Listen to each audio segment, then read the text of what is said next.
Sentence ഒക്കെ മാത്രമേ ഉണ്ടാകാമുള്ളൂ പ്രേസി. അത് മാർക്കാണ്. അതിന് കൃത്യമായിട്ടുള്ള ഒരു ഫോമാറ്റ് ഉണ്ട്. നിങ്ങൾക്ക് എസ്സേയിൽ വരാൻ സാധ്യതയുള്ള കുറച്ച് ടോപ്പിക്സിനെ അല്ലെങ്കിൽ എങ്ങനെയുള്ള കാര്യങ്ങളാണ് നിങ്ങൾ ഡിസ്ക്രിപ്റ്റീവിന്റെ എസ്സേക്ക് വേണ്ടി നോക്കേണ്ടത് എന്നാണ്. പ്രിലിംസിന്റെ എക്സാം എന്നാണോ അന്ന് തന്നെ ആ പ്രിലിംസ് എഴുതിയ എല്ലാവരും എന്തും കൂടെ എഴുതണം, ഉച്ചയ്ക്ക് ശേഷം മെയിൻസിന്റെ എക്സാമും എഴുതണം. ഒബ്ജക്റ്റീവിന്റെ പോർഷൻസ് എങ്ങനെയാണോ കൊണ്ടുപോകുന്നത് അതിനോടൊപ്പം തന്നെ എന്തും കൊടുക്കുന്നുണ്ട്, ഡിസ്ക്രിപ്റ്റീവിനും ക്ലാസ്സുകൾ നൽകുന്നുണ്ട്. ഒരു എസ്സേ, ഒരു പ്രേസി, ഒരു പാസേജ് കോംപ്രിഹെൻഷൻ, ലെറ്റർ, ഇതെല്ലാം എങ്ങനെയാണ് എഴുതേണ്ടത്. Hi all, welcome to Xylem PSC YouTube. നമ്മുടെ ഹൈക്കോർട്ട് അസിസ്റ്റന്റിന് നോട്ടിഫിക്കേഷൻ ഉടനെ തന്നെ വരുവാണല്ലേ, എല്ലാവരും അറിഞ്ഞു. ഒരു ഡിഗ്രി കഴിഞ്ഞ ഒരാൾക്ക്, അതായത് മിനിമം ഒരു 50% മാർക്കുള്ള ഒരാൾക്ക് ആഗ്രഹിക്കാവുന്ന അല്ലെങ്കിൽ പ്രതീക്ഷിക്കാവുന്ന ഒരു സ്വപ്ന ജോലി എന്ന് തന്നെ പറയാം നമുക്ക്. എന്തിനെ? ഹൈക്കോർട്ട് അസിസ്റ്റന്റിനെ അല്ലേ. ഒരുപാട് കുട്ടികൾ അതിനുവേണ്ടി മാത്രമായിട്ട് കാത്തിരിക്കുന്നവരുണ്ട്. സാധാരണ നമ്മുടെ PSCയുടെ ലിസ്റ്റുകൾ എന്നൊക്കെ പറയുന്നത് 3 വർഷത്തേക്കാണ് കാലാവധിയെങ്കിൽ ഹൈക്കോർട്ടിന് കൃത്യം 2 വർഷമാകുമ്പോൾ ആ കാലാവധി കഴിഞ്ഞ് പുതിയ ലിസ്റ്റ് അല്ലെങ്കിൽ പുതിയ എക്സാമിൻ്റെ നോട്ടിഫിക്കേഷൻ ഇറക്കും. അതൊരു ഹൈക്കോർട്ട് അസിസ്റ്റന്റിൻ്റെ പരീക്ഷയുടെ പ്രത്യേകതയാണ്. അതുപോലെ തന്നെ മറ്റുള്ള PSC പരീക്ഷകളെ സംബന്ധിച്ചിടത്തോളം ഇതിനുള്ള ഒരു അഡ്വാൻറ്റേജ് എന്ന് പറയുന്നത്, നമ്മൾ സാധാരണ രീതിയിൽ PSC എക്സാംസിന് പഠിക്കുമ്പം വളരെ ഡീപ്പ് ലെവലിൽ നമ്മൾ GK അതുപോലെയുള്ള കാര്യങ്ങൾ പഠിക്കണം അല്ലേ. പക്ഷെ ഇവിടെ എന്തു വേണ്ട, നമുക്ക് അത്രയും ഡീപ്പ് റൂട്ടിലേക്ക് ഇറങ്ങി നമുക്ക് കാര്യങ്ങളെ പഠിക്കേണ്ട, ബേസ് ലെവലിൽ കാര്യങ്ങൾ പഠിച്ചു പോയാൽ മതി. നോർമലി മാത്സ്, റീസണിങ് അതേപോലെയുള്ളതെല്ലാം നമ്മൾ ഒരുപാട് ഹൈ ലെവലിൽ പഠിച്ചാൽ മാത്രമേ നമുക്ക് ഈ ഒരു അതായത് ഇപ്പം നമ്മളുടെ ഈ ഒരു നോർമൽ രീതിയിലുള്ള PSC പരീക്ഷകളെ നമുക്ക് സമീപിക്കാൻ പറ്റുള്ളൂ. ഈ അടുത്തിടെയായിട്ട് അങ്ങനെയാണ് കൂടുതലും ചോദിക്കുന്നത്. എന്നാൽ നമുക്കിവിടെ ആകെപ്പാടെ 10 മാർക്കിനാണ് എന്തുള്ളത്, ഹൈക്കോർട്ട് അസിസ്റ്റന്റിൽ മാത്സും റീസണിങ്ങും കൂടെ ഉള്ളത്. എന്ന് പറയുമ്പോൾ ഏറ്റവും ബേസിക് ലെവലിലുള്ള കാര്യങ്ങൾ മാത്രമേ നിങ്ങളോട് ചോദിക്കുകയുള്ളൂ. ഇനി ഏറ്റവും പ്രധാനപ്പെട്ട കാര്യം എന്ന് പറയുന്നത്, ഹൈക്കോർട്ട് അസിസ്റ്റന്റിന്റെ ഏറ്റവും വലിയ ഹൈലൈറ്റ് എന്ന് പറയുന്നത് 60 മാർക്കിന്റെ ഡിസ്ക്രിപ്റ്റീവ് പേപ്പറാണ്. നിങ്ങൾക്ക് എല്ലാവർക്കും അറിയാം, ഓൾറെഡി നിങ്ങൾ എല്ലാവരും സെർച്ച് ചെയ്ത് നോക്കിയിട്ടുള്ളൊരു കാര്യമാണ്. മൊത്തം നമുക്ക് 170 മാർക്കിനാണ് എന്തെന്ന് പറയുന്നത് ഹൈക്കോർട്ട് അസിസ്റ്റന്റ് എന്ന് പറയുന്നത്. അതിൽ 100 മാർക്ക് ഒബ്ജക്റ്റീവിനും 60 മാർക്ക് ഡിസ്ക്രിപ്റ്റീവിനും 10 മാർക്ക് ഇൻ്റർവ്യൂവിനുമാണ്. അപ്പം ഒബ്ജക്റ്റീവിലാണ് നമ്മൾ പറഞ്ഞ പേപ്പറുകളെല്ലാം ഉള്ളത്. അതായത് ഇംഗ്ലീഷിന് കൂടുതൽ പ്രാധാന്യം നൽകിക്കൊണ്ടുള്ള ഒരേയൊരു എക്സാമാണ് ഈ ഹൈക്കോർട്ട് അസിസ്റ്റന്റ് എന്ന് പറയുന്നത്. ഇംഗ്ലീഷിന് ഒബ്ജക്റ്റീവിൽ 50 മാർക്കാണ് ഇംഗ്ലീഷ്. ആ 50 മാർക്ക് എന്ന് പറയുമ്പോൾ വൊക്കാബുലറിയും ഗ്രാമറുമായിട്ട് മിക്സ് ചെയ്തുകൊണ്ടുള്ള ഒബ്ജക്റ്റീവ് ടൈപ്പ് ഇംഗ്ലീഷ് ആയിരിക്കും 50 മാർക്കിൻ്റെ.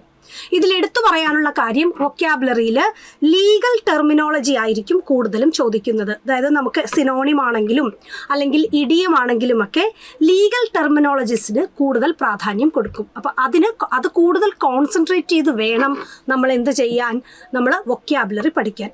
ദെൻ ഗ്രാമർ എന്ന് പറയുന്നത് നമ്മുടെ നോർമൽ ആയിട്ടുള്ള നമ്മുടെ ബേസിക് ഗ്രാമർ തന്നെയാണ് ചോദിക്കുന്നത്. അപ്പോൾ ഇംഗ്ലീഷിൽ നല്ല പിടിയുള്ള ഒരാൾക്ക് എന്ത് ചെയ്യാൻ പറ്റും, വളരെ കൂടുതൽ മാർക്ക് സ്കോർ ചെയ്യാൻ പറ്റും ഹൈക്കോർട്ട് അസിസ്റ്റന്റിന്. ഇനി ബാക്കിയുള്ള 50 മാർക്കിൻ്റെ അകത്താണ് നമുക്ക് എന്ത് വരുന്നത്, നമ്മുടെ science, GK, current affairs, constitutions, ഇതെല്ലാം നമുക്ക് എന്ത് ചെയ്യുന്നത് ബാക്കി 50 മാർക്കിലാണ്. ആ 50 മാർക്കിൽ തന്നെ 40 മാർക്കിനേ ഉള്ളൂ. 10 മാർക്ക് ഏതാണ്, മാത്സ് ആൻഡ് മെൻ്റൽ എബിലിറ്റിയാണ്. അപ്പോൾ ഒബ്ജക്റ്റീവ് നിങ്ങൾക്ക് എല്ലാവർക്കും അറിയാം, നമ്മൾ നോർമലി എല്ലാ PSC പരീക്ഷകൾക്കും എഴുതുന്നതാണ്. അതുകൊണ്ട് തന്നെ ഒബ്ജക്റ്റീവ് നമുക്ക് എല്ലാവർക്കും അറിയാം അല്ലേ. ഈ ഹൈക്കോർട്ട് അസിസ്റ്റന്റ് എന്ന് പറയുമ്പോഴേ എല്ലാവർക്കും സംശയം വരുന്നതും അല്ലെങ്കിൽ ഒരു പേടി പോലെ വരുന്നതുമായിട്ടുള്ള പേപ്പറാണ് ഏതെന്ന് പറയുന്നത് നമ്മുടെ ഡിസ്ക്രിപ്റ്റീവ് പേപ്പർ. 60 മാർക്കിനാണ് നമുക്ക് ഡിസ്ക്രിപ്റ്റീവ് ഉള്ളത്. ഈ 60 മാർക്കിൽ 3 വിഭാഗങ്ങളാണുള്ളത്. ഒരു എസ്സേ ചോദിക്കും. എസ്സേ എന്ന് പറയുമ്പോഴത്തേക്കും ചിലപ്പോൾ ഒരൊറ്റ എസ്സേ ഉണ്ടാവുള്ളൂ, ചിലപ്പം ഷോർട്ട് എസ്സേസ് ആയിട്ട് 2 എണ്ണം എഴുതാൻ പറയും. അത് മാറി മറിഞ്ഞ് വരും. ചിലപ്പോൾ ഒരൊറ്റ എസ്സേ മാത്രം എഴുതാൻ പറയും, ചിലപ്പോൾ ഷോർട്ട് എസ്സേ ആയിട്ട് 2 എണ്ണം എഴുതാൻ പറയും. ദെൻ ഒരെണ്ണമുള്ളത് ഒരു പ്രേസിയാണ്. പ്രേസി എന്ന് പറഞ്ഞാൽ നിങ്ങൾക്കറിയാം, വലിയൊരു പാസേജ് തന്നിട്ട് അതിനെ 3-1 സംഗ്രഹിക്കുക എന്ന് പറയും. അതിൻ്റെ 1/3 ആക്കുക എന്നുള്ളതാണ് പ്രേസി എന്ന് പറയുന്നത്. എന്ന് പറയുമ്പോൾ ആ തന്നിരിക്കുന്ന പാസേജ് മുഴുവൻ വായിച്ചെടുത്തിട്ട് അതിൻ്റെ സാരാംശമാണ് നമ്മൾ പോയിന്റ് ബൈ പോയിന്റ് ആയിട്ട് എഴുതുന്നത്. കൂടി വന്നാൽ ഒരു 6 സെൻറ്റൻസ് ഒക്കെ മാത്രമേ ഉണ്ടാകാമുള്ളൂ പ്രേസി. അതുപോലെ തന്നെയാണ് ഇനി ഒരെണ്ണം വരുന്നത് പാസേജ് കോംപ്രിഹെൻഷൻ ആണ്. അതും നമ്മൾ കൊച്ചിലേക്ക് സ്കൂളിലൊക്കെ ചെയ്തിട്ടുണ്ട് അല്ലേ. ഒരു പാസേജ് തന്നിട്ട് ആ പാസേജിനെ ബേസ് ചെയ്തുകൊണ്ട് എന്ത് ചെയ്യും, കുറച്ച് ക്വസ്റ്റ്യൻസ് തരും. ചിലപ്പോൾ പാസേജ് കോംപ്രിഹെൻഷൻ മാറ്റി അവരെന്താക്കാം, ലെറ്റർ റൈറ്റിങ്ങും കൊണ്ടുവരാം. രണ്ടിലേത് വേണമെങ്കിലും വരാം. അപ്പോൾ എസ്സേ ഉണ്ടാകും, ഒരു പ്രേസി ഉണ്ടാകും, ഒരു പാസേജ് കോംപ്രിഹെൻഷൻ ഉണ്ടാകും. ചിലപ്പോൾ പാസേജ് കോംപ്രിഹെൻഷന് പകരം ആരുണ്ടാകാം, ലെറ്റർ റൈറ്റിംഗ്. ലെറ്റർ റൈറ്റിംഗ് എന്ന് പറയുമ്പോൾ ഫോമലും ക്യാഷ്വലോ ആയിട്ടുള്ള ഏത് വേണമെങ്കിലും ചോദിക്കാവുന്നതാണ്. സോ ഫോമലോ ഇൻഫോമലോ ആയിട്ടുള്ള ഏത് ലെറ്റർ വേണമെങ്കിലും ചോദിക്കാവുന്നതാണ്. ഏറ്റവും പ്രധാനപ്പെട്ട പ്രത്യേകത എന്ന് പറയുന്നത് ഈ ഡിസ്ക്രിപ്റ്റീവ് എന്ന് പറയുമ്പോൾ, ഇപ്പം എസ്സേ എഴുതണം എന്ന് പറയുമ്പോൾ നമുക്ക് തോന്നുന്ന കാര്യങ്ങളെല്ലാം വലിച്ചു വാരി നമുക്ക് എന്ത് ചെയ്യാൻ പറ്റില്ല, എസ്സേയിൽ എഴുതാൻ പറ്റില്ല. അതിന് പ്രിസ്ക്രൈബ്ഡ് ആയിട്ടുള്ള ഒരു ഫോമാറ്റ് ഉണ്ട്. അവർ നമ്മൾ കൂടെ ചോദിക്കുന്ന ക്വസ്റ്റ്യൻ പേപ്പർ ഉണ്ടല്ലോ, അതിൽ തന്നെ അവർ സ്പേസ് ഇടും. അതായത് ഒരു എസ്സേയുടെ ക്വസ്റ്റ്യൻ തന്നു കഴിഞ്ഞാൽ അത് എഴുതി തീർക്കാൻ ഇത്രയും സ്പേസ് എന്ന് പറഞ്ഞുണ്ടാകും. അപ്പം നമ്മൾക്ക് പറയാനുള്ളത്, അല്ലെങ്കിൽ നമുക്ക് ആ ഏതിനെ പറ്റിയാണോ ചോദിക്കുന്നത് അതിനെപ്പറ്റി പറയാനുള്ള കാര്യങ്ങളെല്ലാം നമ്മൾ എന്ത് ചെയ്യണം, ആ സ്പേസിൻ്റെ അകത്ത് ഉൾക്കൊള്ളിക്കണം. അപ്പോൾ സാധാരണ രീതിയിൽ ഇതുപോലെ തന്നെയാണ് പ്രേസിക്കും 1/3 ആയിട്ട് എഴുതുമ്പോൾ എത്രയും എഴുതണം എന്നുള്ള സ്പേസ് ഓൾറെഡി അവർ തന്നിട്ടുണ്ട്. അതിൻ്റെ ഉള്ളിൽ നമ്മൾ എഴുതുന്നത് നിർത്തണം. ഇതുപോലെ തന്നെയാണ് പാസേജ് കോംപ്രിഹെൻഷൻ ആണെങ്കിലും ഒരു ക്വസ്റ്റ്യൻ തന്നിട്ട് ആ ക്വസ്റ്റ്യൻ്റെ ആൻസർ എഴുതാനുള്ള സ്പേസ് അവരവിടെ കൊടുത്തിട്ടുണ്ടാകും. ആ സ്പേസിലായിരിക്കണം നമ്മളുടെ ആൻസർ എഴുതേണ്ടത്. ഇങ്ങനെയാണ് ഡിസ്ക്രിപ്റ്റീവ് പേപ്പർ എന്ന് പറയുന്നത്. അപ്പം അത്യാവശ്യം കാര്യങ്ങൾ പോയിന്റ് ബൈ പോയിന്റ് ആയിട്ട് മനസ്സിലാക്കി കഴിഞ്ഞാൽ നമുക്കതിനെ പെട്ടെന്ന് തന്നെ എക്സ്പ്ലെയിൻ ചെയ്യാൻ, ഡിസ്ക്രൈബ് ചെയ്യാൻ പറ്റും. അല്ലാണ്ട് ഒരുപാട് വലിച്ചുവാരി ഒരുപാട് കാര്യങ്ങൾ എഴുതേണ്ടതില്ല. ഇനി ഇതിൽ ഏറ്റവും പ്രധാനപ്പെട്ട കാര്യം എന്ന് പറയുന്നത് എസ്സേ തന്നെയാണ്. 30 മാർക്കിനാണ് നമുക്ക് എന്തുണ്ടാവുന്നത്, എസ്സേ ഉണ്ടാകുന്നത്. ദെൻ റീഡിംഗ് കോംപ്രിഹെൻഷൻ എന്ന് പറയുന്നത് 20 മാർക്കായിരിക്കും. പ്രേസി എന്ന് പറയുന്നത് 10 മാർക്കിൻ്റെ ആയിരിക്കും. നോർമൽ പാറ്റേൺ കഴിഞ്ഞ പ്രാവശ്യം വരെ ഇങ്ങനെയാണ് ചോദിച്ചത്. ഇനി ഇത്തവണ എന്തെങ്കിലും മാറ്റമുണ്ടോ എന്നുള്ളത് നമുക്ക് എന്തറിയാൻ പറ്റുള്ളൂ, നോട്ടിഫിക്കേഷൻ വരുമ്പോൾ മാത്രമേ നമുക്ക് കൃത്യമായിട്ട് പറയാൻ പറ്റുള്ളൂ. ഓക്കെ, ഇനി ഈ എസ്സേയെ സംബന്ധിച്ചിടത്തോളം നമുക്കറിയാം 30 മാർക്കാണ്. പ്രിസ്ക്രൈബ്ഡ് ഫോമാറ്റ് ഉണ്ട്. എസ്സേ എഴുതുമ്പോൾ എപ്പോഴും ഓർക്കേണ്ടത് അതിന് കൃത്യമായിട്ടുള്ള ഒരു ഫോമാറ്റ് ഉണ്ട്. ആദ്യം ഒരു ഇൻട്രൊഡക്ഷൻ ഉണ്ടാകണം. നിങ്ങൾക്ക് ചോദിക്കുന്ന ടോപ്പിക് എന്താണോ ആ ടോപ്പിക് എന്താണ്, ഞാൻ എന്തൊക്കെയാണ് ആ ടോപ്പിക്കിൽ പറയാൻ പോകുന്നത് എന്നുള്ള ഒരു ഇൻട്രൊഡക്ഷൻ ആയിരിക്കണം ആദ്യത്തെ പാരഗ്രാഫ് എന്ന് പറയുന്നത്. ആ ഇൻട്രൊഡക്ഷൻ എന്ന് പറയുന്നത് വലിച്ചുവാരി 10ഉം 15ഉം സെൻറ്റൻസ് എഴുതാൻ പാടില്ല. മാക്സിമം ഒരു 3 സെൻറ്റൻസ്. ആ 3 സെൻറ്റൻസിൽ നമ്മുടെ ഇൻട്രൊഡക്ഷൻ ഒതുക്കണം. അതിനുശേഷമായിരിക്കണം ആ ചോദിച്ച കാര്യത്തെ പറ്റിയുള്ള കണ്ടന്റ് കൊടുക്കേണ്ടത്. കണ്ടന്റ് നിങ്ങൾ ഒരു 1-2 പാരഗ്രാഫിലായിട്ട് നിർത്തുക. ദെൻ ലാസ്റ്റ് ആരും വേണം, കൺക്ലൂഷനും വേണം. നമ്മൾ പറഞ്ഞത് ഇന്ന കാര്യങ്ങളാണ് എന്ന് പറഞ്ഞുകൊണ്ട് നമ്മൾ എന്ത് ചെയ്യണം, കൺക്ലൂഡ് ചെയ്യണം. ഇതാണ് ഒരു എസ്സേയുടെ ഫോമാറ്റ് എന്ന് പറയുന്നത്. ഓക്കെ, ഇനി എസ്സേക്ക് വരുന്ന ടോപ്പിക്സ് സാധാരണ രീതിയിൽ കറണ്ട് ആയിട്ടുള്ള ടോപ്പിക്സ്, ഏറ്റവും കൂടുതൽ ഇപ്പോൾ പ്രാധാന്യം നിൽക്കുന്ന ടോപ്പിക്സ്, അതൊക്കെയാണ് കൂടുതൽ വരുന്നത്. അപ്പം ഇന്നത്തെ വീഡിയോയിലൂടെ ഞാൻ ഉദ്ദേശിക്കുന്നത് നിങ്ങൾക്ക് എസ്സേയിൽ വരാൻ സാധ്യതയുള്ള കുറച്ച് ടോപ്പിക്സിനെ, അല്ലെങ്കിൽ എങ്ങനെയുള്ള കാര്യങ്ങളാണ് നിങ്ങൾ ഡിസ്ക്രിപ്റ്റീവിൻ്റെ എസ്സേക്ക് വേണ്ടി നോക്കേണ്ടത് എന്നാണ്. അപ്പോൾ ഇത് കേൾക്കുമ്പോൾ പലർക്കും ഒരു സംശയം ഉണ്ടാകും, ആദ്യം ഒബ്ജക്റ്റീവ് പരീക്ഷ എഴുതി പാസ്സായിട്ടല്ലേ പിന്നെ ഡിസ്ക്രിപ്റ്റീവ്, ഇപ്പോഴേ എന്തിനാ ഡിസ്ക്രിപ്റ്റീവ് നോക്കുന്നത്, അത് പാസ്സായി കഴിഞ്ഞിട്ട് പോരെ എന്നൊരു ചിന്തയുണ്ടെങ്കിൽ ഇപ്പം തന്നെ എന്ത് ചെയ്യുക, ആ ചിന്ത അങ്ങോട്ട് മാറ്റിവെക്കുക. മറ്റുള്ള എക്സാംസിന് പോലെ പ്രിലിംസ് എഴുതി കഴിഞ്ഞിട്ട് അതിൻ്റെ കട്ട് ഓഫിൽ വരുന്നവർക്ക് മാത്രം മെയിൻസ്, ആ ഒരു രീതിയല്ല നമ്മുടെ ഹൈക്കോർട്ട് അസിസ്റ്റൻ്റ് എന്ന് പറയുന്നത്. അതായത് പ്രിലിംസിൻ്റെ എക്സാം എന്നാണോ അന്ന് തന്നെ ആ പ്രിലിംസ് എഴുതിയ എല്ലാവരും എന്തും കൂടെ എഴുതണം, ഉച്ചയ്ക്ക് ശേഷം മെയിൻസിൻ്റെ എക്സാമും എഴുതണം. രണ്ടും ഒരേ ദിവസമായിരിക്കും എക്സാം നടക്കുന്നത്. അല്ലാണ്ട് പ്രിലിംസ് എഴുതി കഴിഞ്ഞ് കട്ട് ഓഫ് കിട്ടിയിട്ടല്ല മെയിൻസ്. പക്ഷേ പേപ്പർ വാല്യുവേഷൻ വരുമ്പോൾ നമ്മൾ എഴുതിയ ആ പ്രിലിംസ് ഉണ്ടല്ലോ, അതിൽ 40% മാർക്ക്, നമുക്കറിയാം 100 മാർക്കിനാണ്, 100ൽ എത്ര മാർക്ക് വാങ്ങിച്ചാൽ മതി, 40 മാർക്ക് മിനിമം 40 മാർക്കെങ്കിലും ഉള്ളവരുടെ മാത്രമേ എന്ത് വാല്യൂ ചെയ്യുള്ളൂ, ഡിസ്ക്രിപ്റ്റീവ് പേപ്പർ വാല്യൂ ചെയ്യുള്ളൂ. അങ്ങനെ ഒരു പ്രധാനപ്പെട്ട കാര്യം ഹൈക്കോർട്ട് അസിസ്റ്റൻറ്റിന് ഉണ്ട്. പക്ഷേ അപ്പം അതെന്താ അപ്പം അതിൻ്റെ അർത്ഥം, മിനിമമാണ് ഞാൻ പറഞ്ഞത് 40 മാർക്ക്, മാക്സിമം നിങ്ങൾക്ക് എത്ര വേണമെങ്കിലും വാങ്ങിക്കാം. അപ്പം നമ്മൾ ഒബ്ജക്റ്റീവിന് പ്രിപ്പയർ ചെയ്യുന്നതിൻ്റെ കൂട്ടത്തിൽ തന്നെ എന്ത് ചെയ്ത് തുടങ്ങണം, ഡിസ്ക്രിപ്റ്റീവും പ്രിപ്പയർ ചെയ്ത് തന്നെ തുടങ്ങണം. തീർച്ചയായിട്ടും നമ്മൾ സൈലം PSC നാളെ മുതൽ ഹൈക്കോർട്ട് അസിസ്റ്റൻറ്റിൻ്റെ പുതിയ ബാച്ച് ആരംഭിക്കുകയാണ്. അപ്പം ഈ ഒരു ബാച്ചിൽ നമ്മൾ ഒബ്ജക്റ്റീവ് എങ്ങനെയാണോ കൊണ്ടുപോകുന്നത്, ഒബ്ജക്റ്റീവിൻ്റെ പോർഷൻസ് എങ്ങനെയാണോ കൊണ്ടുപോകുന്നത്, അതിനോടൊപ്പം തന്നെ എന്തും കൊടുക്കുന്നുണ്ട്, ഡിസ്ക്രിപ്റ്റീവിനും ക്ലാസ്സുകൾ നൽകുന്നുണ്ട്. പലർക്കും സംശയമുള്ള കാര്യമാണ്. അപ്പം ഡിസ്ക്രിപ്റ്റീവിൻ്റെ ക്ലാസ് നിങ്ങൾക്ക് വിശദമായിട്ട് കിട്ടിയിരിക്കും. ഒരു എസ്സേ, ഒരു പ്രേസി, ഒരു പാസേജ് കോംപ്രിഹെൻഷൻ, ലെറ്റർ, ഇതെല്ലാം എങ്ങനെയാണ് എഴുതേണ്ടത്, നിങ്ങൾക്ക് എങ്ങനെ നിങ്ങളുടെ കാര്യങ്ങളെ ഇത്രയും ചുരുക്കി എഴുതാം എന്നുള്ളതിനെ പറ്റിയെല്ലാം ഡീറ്റെയിൽഡ് ആയിട്ടുള്ള ക്ലാസ്സസ് ഉണ്ടാകും. അതുപോലെ തന്നെ നമ്മൾ ലൈവ് ക്ലാസ് ആണ്. ക്ലാസ്സിൽ നമ്മൾ ഓരോ ടോപ്പിക്കും അല്ലെങ്കിൽ ഓരോ ടോപ്പിക്കും കറണ്ട് ടോപ്പിക്കെല്ലാം എടുത്ത് അതിൻ്റെ ഒരു മോഡൽ എസ്സേയും മോഡൽ പ്രൈസിയും എല്ലാം നമ്മൾ ചെയ്യിക്കും. പിന്നെ ഓരോരോ ടോപ്പിക്കും നിങ്ങൾക്ക് എന്ത് ചെയ്യും, നിങ്ങളെ കൊണ്ട് സെപ്പറേറ്റ് ആയിട്ട് പ്രാക്ടീസ് ചെയ്യിപ്പിക്കും. എന്നിട്ട് അത് വാല്യൂ ചെയ്ത് നിങ്ങൾക്ക് പറ്റിയ തെറ്റുകളെല്ലാം തിരുത്തി നമ്മൾ എക്സാമിന് പോകുമ്പോഴത്തേക്കും എങ്ങനെ കൃത്യമായിട്ടൊരു എസ്സേ എഴുതാം, പ്രൈസി എഴുതാം എന്നുള്ളതിന് നിങ്ങളെ പൂർണ്ണ സജ്ജരാക്കി മാത്രമേ വിടുകയുള്ളൂ. അപ്പോൾ ആ കാര്യത്തിൽ ആർക്കും ഒരു ഡൗട്ട് വേണ്ട.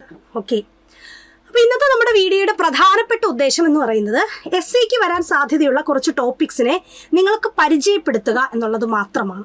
ഓക്കെ, എങ്ങനെയുള്ള ടോപ്പിക്സ് ആയിരിക്കണം ഹൈക്കോർട്ട് അസിസ്റ്റന്റിന് ചോദിക്കാൻ സാധ്യത എന്നുള്ളത് മാത്രമാണ് നമ്മളിന്ന് പറയാൻ പോകുന്നത്. സാധാരണ രീതിയിൽ നമുക്ക് ചോദിക്കാൻ സാധ്യതയുള്ള ടോപ്പിക്സ് എന്ന് പറയുന്നത് ലീഗൽ ആർ ജുഡീഷ്യൽ അഡ്വാൻസ്മെന്റ്സിനെ പറ്റിയാകാം, അല്ലെങ്കിൽ സോഷ്യോ ഇക്കണോമിക് തീംസ് ആകാം, അതുമല്ലെങ്കിൽ ടെക്നോളജിയെ ബേസ് ചെയ്തുള്ളതോ കറണ്ടായിട്ട് ഇപ്പം ഏറ്റവും പ്രാധാന്യമായിട്ട് നിൽക്കുന്നത് എന്താണോ അതിനെ ബേസ് ചെയ്തുള്ളതോ ആകാം എന്ന് പറയുന്നത് എസ്സേക്ക് വരുന്ന ടോപ്പിക്സ് എന്ന് പറയുന്നത്. ഇനി ആദ്യം നമ്മൾ പറഞ്ഞത് legal and judiciary centric topics high priority. കാരണം നമുക്ക് വരുന്നത് എന്താണ്, ഒരു ഹൈക്കോർട്ടുമായിട്ട് ബന്ധപ്പെട്ട് കോർട്ടുമായിട്ട് ബന്ധപ്പെട്ട ഒരു എക്സാം ആണ് അല്ലേ. അതുകൊണ്ട് തന്നെ ജുഡീഷ്യറിയുമായിട്ട് ബന്ധപ്പെട്ട ഒരു ടോപ്പിക്ക് വരാനായിട്ടുള്ള സാധ്യത കൂടുതലാണ്. അതുകൊണ്ടാണ് ഞാനവിടെ ഹൈ പ്രയോറിറ്റി എന്ന് കൊടുത്തത്. Because this is A high court recruitment. Topics linked directly to the functioning of courts and fundamental legal definitions are incredibly common. അപ്പം ഏറ്റവും കൂടുതലായിട്ട് ഇവ ചോദിക്കാനുള്ള സാധ്യത കൂടുതലാണ്. അപ്പം ഇതുമായിട്ട് റിലേറ്റ് ചെയ്ത് എങ്ങനെയുള്ള കാര്യങ്ങളാണ് നിങ്ങൾക്ക് എക്സാമിന് ചോദിക്കുന്നത്. ജുഡീഷ്യൽ ഡിലേസ് ഇൻ ഇന്ത്യയിലുള്ള ജുഡീഷ്യൽ ഡിലേസ് എങ്ങനെയുള്ളതാണ്, എന്താണ് എന്നുള്ളതിനെപ്പറ്റി നിങ്ങൾക്കൊരു ക്വസ്റ്റ്യൻ വരാൻ സാധ്യതയുണ്ട്. അതിൻ്റെ കോസസ്, ജുഡീഷ്യൽ ഡിലേ വരുന്നതിൻ്റെ കാരണങ്ങൾ, അതിൻ്റെ റാമിഫിക്കേഷൻസ്, അതുപോലെ തന്നെ അതിൻ്റെ റെമഡീസ്, ഇതെല്ലാം എന്താണ് നിങ്ങൾക്ക് ചോദ്യമായിട്ട് വരാൻ സാധ്യതയുള്ളതാണ്. Then, such as increasing judge to population ratios or minimizing frequent adjournments. അതായത് കോർട്ടിലൊക്കെ നമ്മൾ സ്ഥിരം കാണുന്നതാണ് അല്ലേ, കേസ് അടുത്ത തീയതിയിലേക്ക് മാറ്റിവെച്ചു, അതിനെയാണ് നമ്മൾ അഡ്ജേൺമെൻറ്റ് എന്ന് പറയുന്നത്. സോ അങ്ങനെയുള്ള ഫ്രീക്വൻ്റ് ആയിട്ടുള്ള അഡ്ജേൺമെൻറ്റ്സിനെ മിനിമൈസ് ചെയ്യാൻ വേണ്ടി നിങ്ങൾക്ക് എന്ത് സജഷൻ കൊടുക്കാൻ പറ്റും എന്നുള്ള രീതിയിലുള്ള ക്വസ്റ്റ്യൻസ് ഒക്കെ നിങ്ങൾക്ക് എന്ത് ചെയ്യാൻ പറ്റും, പ്രതീക്ഷിക്കാവുന്നതാണ്. Then, alternative dispute resolution. The expanding role of log adalats, mediation and arbitration in reducing the burden on traditional courts. ഒരു അടുത്ത ടോപ്പിക്കാണ്. അതാണ് എന്താണ് ഈ ട്രഡീഷണൽ കോഡ്സിൻ്റെ ബേർഡൻ കുറയ്ക്കാൻ വേണ്ടിയിട്ട് എന്തൊക്കെ ചെയ്യാം, അതിൻ്റെ കാരണങ്ങൾ അല്ലെങ്കിൽ അതിന് പറ്റിയ ഉപാധികൾ എന്ത് എന്നുള്ള രീതിയിലും നമുക്ക് ക്വസ്റ്റ്യൻസ് വരാം. അതുപോലെ തന്നെയാണ് legal aid and access to justice. Analyzing how effectively the Indian legal framework ensures that the socio-economically marginalized receive justice. ഇതെല്ലാം എന്താണ്, ഞാൻ ടോപ്പിക്സിനെ പരിചയപ്പെടുത്തുന്നു എന്ന് മാത്രമേ ഉള്ളൂ. ഇതെല്ലാം എന്താണ്, കോർട്ടുമായിട്ട് റിലേറ്റ് ചെയ്ത് നിങ്ങൾക്ക് വരാൻ സാധ്യതയുള്ള ക്വസ്റ്റ്യൻസ് ആണ്. Media trials versus judicial independence അടുത്ത ടോപ്പിക്ക്. അവിടെ നമുക്ക് വരുന്നത് the balancing act between freedom of the press and the right to fair trial. അടുത്തത് ക്യാപിറ്റൽ പണിഷ്മെന്റ് ഓർ ഡെത്ത് പെനാൽറ്റിയെ പറ്റി എന്താണ് നിങ്ങളുടെ അഭിപ്രായം ചോദിക്കാം നിങ്ങളോട്. Is it an effective deterrent or a human rights violation എന്ന് ചോദിക്കാം. അപ്പോൾ നിങ്ങൾക്ക് നിങ്ങളുടെ അഭിപ്രായങ്ങളാണ് നിങ്ങൾ എസ്സേ ആയിട്ട് അവിടെ എഴുതേണ്ടത്. അതുപോലെ തന്നെയാണ് ടെക്നോളജിയും ഡിജിറ്റൽ ലോ തീംസുമായിട്ട് ബന്ധപ്പെട്ട് എസ്സേ ടോപ്പിക്ക് വരാം. With courts rapidly digitalising technology focused topics are highly anticipated. ഇപ്പം നമ്മുടെ ടെക്നോളജിയുടെ യുഗമാണല്ലേ, അപ്പം അതുകൊണ്ട് തന്നെ കോർട്ടും ടെക്നോളജിയും തമ്മിൽ എങ്ങനെ ബന്ധപ്പെട്ടിരിക്കുന്നു, അത് കോർട്ടിനെ ഏതൊക്കെ രീതിയിൽ സഹായിക്കുന്നു എന്നുള്ള രീതിയിലുള്ള ക്വസ്റ്റ്യൻസ് നമുക്ക് തീർച്ചയായിട്ടും പ്രതീക്ഷിക്കാവുന്നതാണ്. ദെൻ ആർട്ടിഫിഷ്യൽ ഇൻ്റലിജൻസ്, AI കാലമാണല്ലേ നമുക്കറിയാം. അപ്പം and the future of the legal profession, AI legal പ്രൊഫഷനും തമ്മിൽ എങ്ങനെ കണക്ട് ചെയ്യാം എന്നുള്ളൊരു ക്വസ്റ്റ്യൻ ഇന്നത്തെ കറണ്ട് സെനാറിയോ വെച്ച് നമുക്ക് വളരെയധികം പ്രതീക്ഷിക്കാവുന്ന ഒരു ക്വസ്റ്റ്യൻ ആണ്. How automation and AI models are shifting data processing and document drafting in legal spheres. അടുത്തത് the right to privacy in the digital age, balancing individual data security against national security or data driven commerce. Privacy, digitalisation, ഇതെല്ലാമാണ് കൂടുതലായിട്ടും എന്താണ് കോർട്ടുമായിട്ട് ബന്ധപ്പെട്ട് ചോദിക്കാൻ സാധ്യതയുള്ളത്. അതുപോലെ തന്നെ ദ courts projects and digitalisation of the judiciary, the pros cons and accessibility challenges of virtual hearings. അതായത് കോർട്ടിന് കോർട്ട് എന്ന് പറഞ്ഞൊരു സംവിധാനം നിങ്ങൾ കണ്ടിട്ടുണ്ടാകും, പലയിടത്തും വാഹനം പോകുന്നത് കോർട്ട് എന്ന് പറഞ്ഞത്. എന്താണ് അതിൻ്റെ സാധ്യതകൾ, അതിൻ്റെ പ്രോസും കോൺസും എന്താണ്, ഇത് ചോദിക്കാവുന്ന ഒരു വിഷയമാണ്. Cyber bullying and social media regulations, the legal challenges in curtailing toxic digital behavior and fake news without over polishing freedom of speech. നിങ്ങൾക്കറിയാവുന്ന കാര്യം, കാരണം ഇന്നത്തെ യുഗത്തിൽ എല്ലാവരും സോഷ്യൽ മീഡിയ ഉപയോഗിക്കുന്നവരാണ്, അതുകൊണ്ട് ഈ കാര്യങ്ങളെല്ലാം നമുക്ക് അറിയാവുന്നതുമാണ്. അതുപോലെ തന്നെയാണ് socio economic and constitutional topics. അടുത്തതാണ് socio economic and constitutional topics. Broad socio political realities frequently cross paths with judicial interpretations, making these a staple for competitive exams. Okay. അതുപോലെ തന്നെ വിമൺ എംപവർമെൻറ്റ് എന്ന് പറയുന്നത് വളരെ പ്രധാനപ്പെട്ട ഒരു ടോപ്പിക്കാണ് ഹൈക്കോർട്ട് അസിസ്റ്റൻറ്റിൻ്റെ എസ്സേയെ സംബന്ധിച്ചിടത്തോളം. എപ്പോഴും തന്നെ വിമൺ എംപവർമെൻറ്റ്, കാരണം അതെന്നും എന്താണ് പ്രാധാന്യം അർഹിക്കുന്ന ഒരു ടോപ്പിക്കാണ്. അതുകൊണ്ട് തന്നെ അതിനെപ്പറ്റിയുള്ള കാര്യങ്ങൾ പഠിച്ചു വയ്ക്കുക എന്നുള്ളത് വളരെ പ്രധാനപ്പെട്ട ഒരു കാര്യമാണ്. Women empowerment and gender parity in the workforce, legal safeguards versus social realities, the right to protest versus maintenance of public order, where does constitutional freedom end and public disruption begin? ഒരു ചോദ്യമായിട്ട് തന്നെ വരാവുന്നതാണത്. Then one nation one election, നമുക്കറിയാമല്ലേ ഇനി അങ്ങനെ ഒരു കാര്യം വരുന്നു എന്ന് നമ്മൾ കേൾക്കുന്നുണ്ട്. ഒരൊറ്റ ഇലക്ഷൻ മാത്രം സംഘടിപ്പിക്കുന്നു. എന്താണ് നിങ്ങൾക്ക് അതിൻ്റെ അഭിപ്രായം? The feasibility, structural adjustments and democratic challenges of A synchronised voting framework. Then environment versus economic growth, the concept of sustainable development in the context of recent climate emergencies. അതുപോലെ തന്നെ എഡ്യൂക്കേഷൻ, എന്നും നിത്യഹരിതമായിട്ട് നിൽക്കുന്ന ഒരു ടോപ്പിക്കാണ് education. The role of education as a fundamental right, evaluating the gaps between the policy framework and grass roots execution. Okay, അപ്പം ഇത്രയും topics ആണ് എന്തെന്ന് പറയുന്നത് എസ് എ ടോപ്പിക്സിൽ ഏറ്റവും ക്രൂഷ്യലായിട്ട് വരാൻ സാധ്യതയുള്ള കുറച്ച് ടോപ്പിക്സിനെയാണ് നമ്മൾ പരിചയപ്പെടുത്തിയത്. ഇതേപോലെയുള്ള എല്ലാ ടോപ്പിക്സിനെയും പറ്റിയും നമ്മൾ എന്ത് ചെയ്യും, നിങ്ങൾക്ക് മോഡൽ എസ് എ തീർച്ചയായിട്ടും പ്രൊവൈഡ് ചെയ്യുന്നതാണ്. മാത്രവുമല്ല നിങ്ങളെ കൊണ്ട് more and more practice questions ചെയ്യിപ്പിക്കുന്നതുമാണ്. അപ്പോൾ തീർച്ചയായിട്ടും നമ്മളിപ്പോൾ ഇതൊക്കെ വായിച്ച് കണ്ടപ്പോൾ നിങ്ങൾക്ക് തോന്നിക്കാണോ അയ്യോ ഇതൊക്കെ ഭയങ്കര ബുദ്ധിമുട്ടല്ലേ എന്ന്.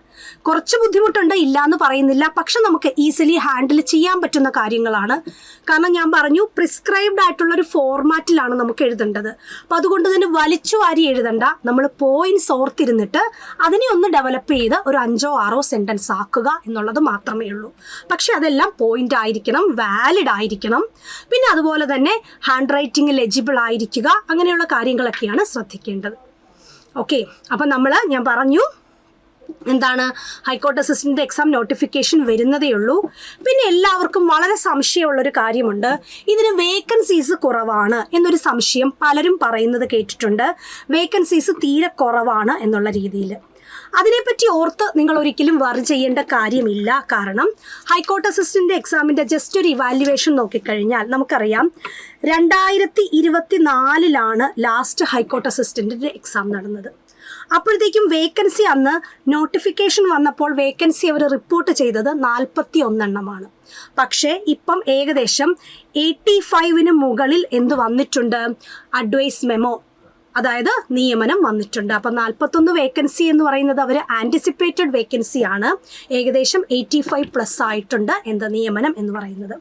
ഇനി അതിനു മുൻപുള്ള 2021 എടുത്തു നോക്കിയാൽ 2021 ഏകദേശം 55 വേക്കൻസിയാണ് റിപ്പോർട്ട് ചെയ്തത്. പക്ഷേ 130 മുകളിൽ എന്ത് നടന്നു? നിയമനം നടന്നു. 130 മുകളിൽ നിയമനം നടന്നു. അതുപോലെ തന്നെ 2018 എടുത്ത് നോക്കിയാൽ അന്ന് ആകെ 38 വേക്കൻസിയെ റിപ്പോർട്ട് ചെയ്തുള്ളൂ. പക്ഷേ 118 മുകളിൽ എന്ത് നടന്നു? നിയമനം നടന്നു. അപ്പം അതുകൊണ്ട് തന്നെ നോട്ടിഫിക്കേഷൻ വരുമ്പോൾ വേക്കൻസി കുറവാണല്ലോ എന്നോർത്ത് ആരും ഈ പരീക്ഷ എഴുതാണ്ടിരിക്കരുത്. തീർച്ചയായിട്ടും 2 വർഷത്തിനുള്ളിൽ നിങ്ങൾക്ക് ഒരുപാട് വേക്കൻസി അവിടെ ക്രിയേറ്റ് ചെയ്യപ്പെടും. അതുകൊണ്ട് തന്നെ നിങ്ങൾക്ക് ജോലി കിട്ടാനുള്ള സാധ്യത കൂടുതലുമാണ്. ദെൻ 2018 നമ്മുടെ കട്ട് ഓഫ് എന്ന് പറയുന്നത്, ടോട്ടൽ കട്ട് ഓഫ് എന്ന് പറയുന്നത് 72.67 ആയിരുന്നു. അതേസമയം 2024 പോയപ്പോൾ അത് 63.25 മാറി. ദെൻ 2024 നിങ്ങളുടെ കട്ട് ഓഫ് എന്ന് പറയുന്നത് 53.75 ആയിരുന്നു. ഇത് രണ്ടും കൂടെ ചേർത്തുള്ള കട്ട് ഓഫാണ് ഞാൻ പറഞ്ഞിരിക്കുന്നത്. അപ്പം തീർച്ചയായിട്ടും എന്ത് ചെയ്യുക, നമ്മൾ സൈലം PSC നാളെ മുതൽ ഹൈക്കോർട്ട് അസിസ്റ്റൻറ്റിൻ്റെ ക്ലാസ്സസ് ആരംഭിക്കുവാണ്. 20-ാം തീയതി, മെയ് 20-ാം തീയതി ആരംഭിക്കുവാണ്. നമ്മുടെ കോഴ്സിൻ്റെ ഫീ എന്ന് പറയുന്നത് 2999 രൂപയാണ്. എക്സാം വരെ ആയിരിക്കും ഇതിൻ്റെ വാലിഡിറ്റി എന്ന് പറയുന്നത്. ലൈവ് ക്ലാസ്സസും അതുപോലെ തന്നെ റെക്കോർഡഡ് ക്ലാസ്സസും ഉണ്ടാകും. ഇംഗ്ലീഷിൻ്റെ ക്ലാസ് മൊത്തം ലൈവ് ആയിരിക്കും, മറ്റുള്ളതെല്ലാം റെക്കോർഡഡ് ക്ലാസ്സസ് ആയിരിക്കും. എന്നിട്ട് എന്ത് ചെയ്യും, നമുക്ക് ഓരോ ചാപ്റ്റർ വൈസ് ആയിരിക്കത്തില്ല, ഓരോ സബ്ജക്റ്റ് വൈസ് നിങ്ങൾക്ക് ലൈവ് റിവിഷൻ പ്രൊവൈഡ് ചെയ്യും. സബ്ജക്റ്റ് വൈസ് റിവിഷൻ ഉണ്ടായിരിക്കും. അപ്പം താഴത്ത് നമ്മളൊരു നമ്പർ തന്നിട്ടുണ്ട്. എന്താവശ്യങ്ങൾക്കും നിങ്ങളുടെ എൻക്വയറിക്ക് നിങ്ങൾക്ക് തീർച്ചയായിട്ടും ആ നമ്പറിലേക്ക് വിളിക്കാവുന്നതാണ്. അപ്പോൾ ഒട്ടും താമസിക്കേണ്ട. നമ്മൾ എപ്പോഴും പറയുമല്ലേ, ബെറ്റർ ലേറ്റ് ദാൻ നെവർ എന്ന് പറയും. സോ എത്രയും പെട്ടെന്ന്, നോട്ടിഫിക്കേഷൻ വന്നിട്ടില്ലല്ലോ, വന്നിട്ട് ചേർന്നാൽ മതിയല്ലോ എന്നൊന്നും ഓർത്ത് ആരും മടിച്ചിരിക്കേണ്ട. ഇന്ന് തന്നെ ജോയിൻ ചെയ്യുക. എന്നിട്ട് എത്രയും പെട്ടെന്ന് പടിപടിയായിട്ട് നമ്മുടെ ഹൈക്കോർട്ട് അസിസ്റ്റൻറ്റിലേക്കുള്ള യാത്ര ആരംഭിക്കുക. അപ്പോൾ എല്ലാവർക്കും ഒരു ഓൾ ദ ബെസ്റ്റ് ഇപ്പോൾ തന്നെ നേരുന്നു. തീർച്ചയായിട്ടും നല്ല രീതിയിൽ നിങ്ങൾക്ക് പഠിക്കാൻ പറ്റട്ടെ, ഉന്നത വിജയം പരീക്ഷയിൽ കരസ്ഥമാക്കാൻ സാധിക്കട്ടെ. അപ്പോൾ നമുക്ക് എന്ത് ചെയ്യാം, നാളെ ക്ലാസ്സിൽ കാണാം. So thank you.